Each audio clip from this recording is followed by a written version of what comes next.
This is Justin G8YTZ, and I want to talk a little bit about car security.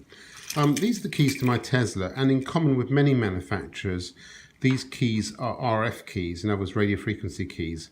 And it's very convenient for the user in that you can walk up to the car, the door's open, you get in the car, you don't have to put the key in any receptacle or anything, and you can just drive off in the car. And it's very these passive entry key systems are immensely popular on modern cars, but they have a terrible Achilles heel in that all you have to do really, if the key's sitting in the house unprotected, is amplify that signal and repeat it or relay it to the car, a bit like a television relay transmitter.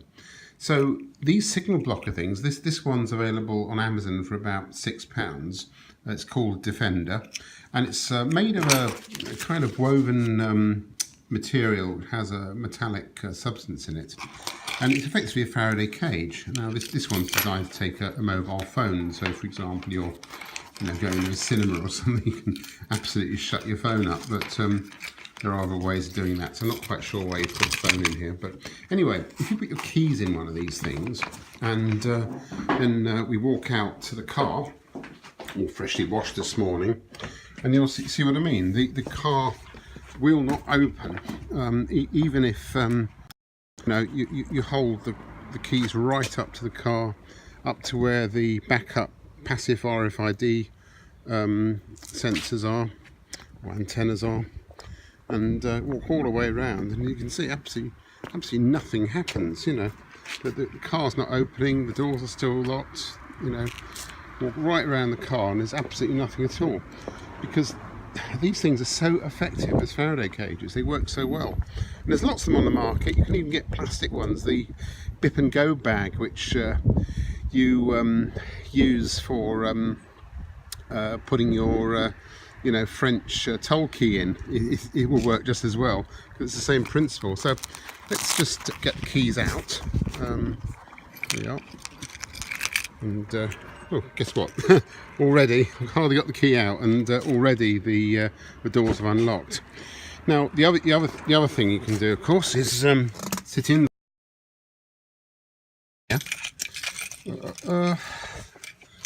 Difficult with one hand. Let's there we are. Put the keys back in there, because I need a key present inside the car to actually drive the car. So there we are. Put the key in there. Put it on the console there.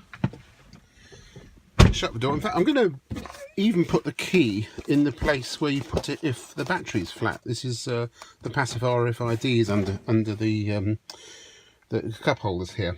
And so let's go and switch the car on. Let's go into drive. And oh, got a message. Key not inside. Unable to drive car. So that proves how effective the shielding on these sort of things. So this one's a Defender, available on Amazon, about £6. I bought a couple of them. So the next line of security, if you've got a Tesla, and maybe other cars support this sort of feature as well, but on Tesla, if you go into controls, settings, and doors and locks, you'll see you've got a new feature that's arrived called passive entry. And what that does is actually switch off the walk up door lock. So when you walk up to the car with the key in your pocket, the door's open, and it inhibits that function. It means you've got to press the button to open the door. Now the advantage of that is if you're walking into a supermarket or something, and maybe you've got your keys in your handbag or something, and you walk into the supermarket, there could be somebody in the supermarket with one end of a repeater and somebody else standing next to your car with the other end of the repeater to open your car and drive it away while you're in the supermarket. You're thinking, well, I've got the keys with me. How have they done it? Well, what they've done is relayed the signal from the keys in your pocket or your handbag back to the car outside. And that is a classic way of stealing a car nowadays.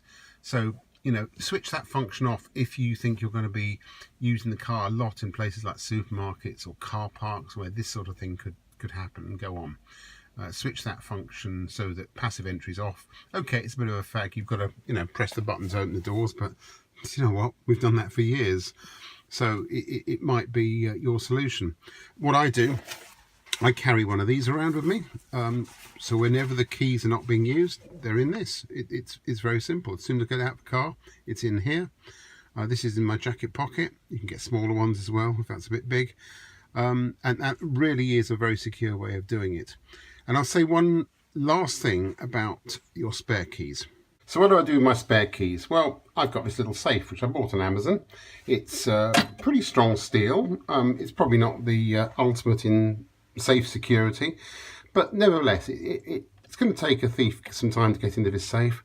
So all the spare keys for the house, spare keys for cars, sit in here, and whenever you go to bed you put the keys in here, and that means all the car keys are safe and secure in one place, and it provides RF shielding because it's a solid steel metal box, in other words, a Faraday cage.